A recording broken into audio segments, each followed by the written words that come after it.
Programme एक बार फिर खुशामदीद। खान साहब, इंतखाबी निशान तो सुप्रीम कोर्ट ने लिया है, इलेक्शन कमीशन ने लिया है, उससे फ़ौज का तो कोई ताल्लुक नहीं है। गोया कि तनकीद, हद पे तनकीद फ़ौज और ये सारे मामला अदालतों में इलेक्शन कमीशन तय कर रहा है। तो गिला यही है कि आप उन इदारों पर तनकीद करें, बट हम पे क्यों कर रहे हैं? हमारा तो सियासत से कोई ताल्लुक ही नहीं है।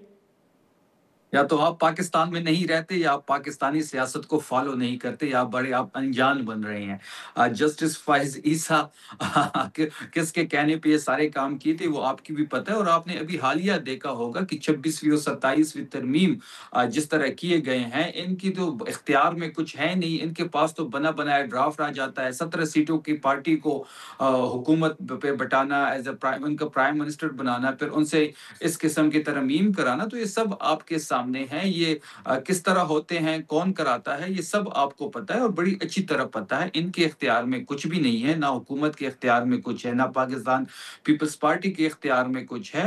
ये बेइख्तियार लोग हैं, गैर आईनी तरीके से आईनी ओहदों पे बराजमान है। और जब आप चौक दरवाजे से मैंडेट पे और तो कुर्सियों पे बैठ जाते हैं तो फिर आपको बातें माननी पड़ेगी। अभी 28वीं 29वीं आएंगी, ये आप सब देखेंगे, ये सब ड्रामा देखेंगे जो बेनकाब हो रहा है।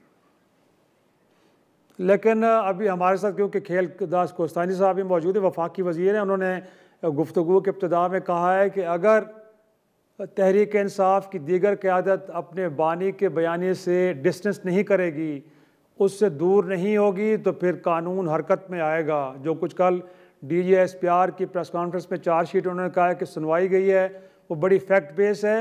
और जाहिर सी बात है कि जो मुल्क के ख़िलाफ़, आइन के ख़िलाफ़, कानून के ख़िलाफ़ काम करेगा, उसके ख़िलाफ़ तो कार्रवाई होगी। तो हम अब क्या तसव्वुर करें, क्या इस वक्त भी तहरीक इंसाफ की दीगर क़यादत अपने बयानी के साथ खड़ी है, या आप समझते हैं कि जो माजी करीब में उनकी ट्वीट्स हैं, उनके बयानात हैं फ़ौज से मुताल्लिक, जिसको हिंदुस्तान, अफ़गानिस्तान के मीडिया ने बड़ा उछाला है, वो मुनासिब नहीं थे?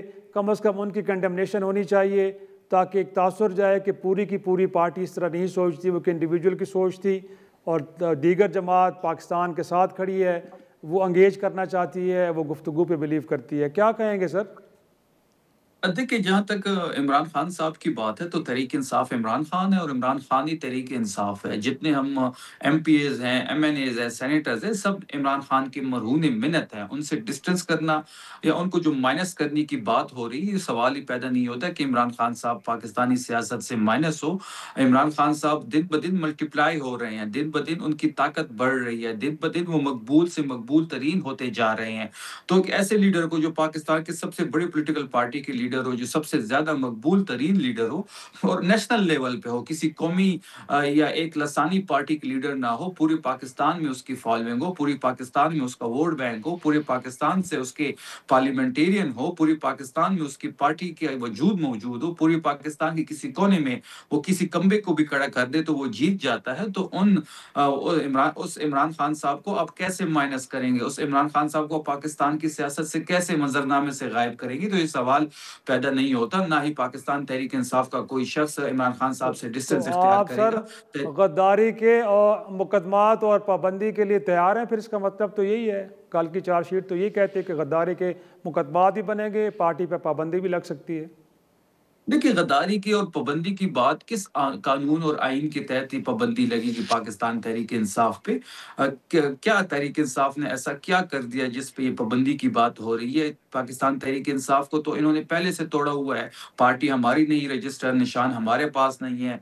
Pakistan Tehreek Insaf as a party तो इस वक्त इलेक्शन कमीशन में रजिस्टर ही नहीं है। तो उस पर पाबंदी लगाने का मतलब ये हुआ कि खौफ इतना है कि एक टूटी हुई पार्टी से ये इतना डर रहे हैं, ये खौफ इनके दिल में इतना बैठ गया है या वो इतने पॉपुलर हो गए हैं कि उसकी पॉपुलैरिटी हजम नहीं हो रही। तो ये सवाल ही पैदा नहीं होता। अब बातचीत के जरिए रास्ता निकलता है, बातचीत के जरिए ही बात होती है।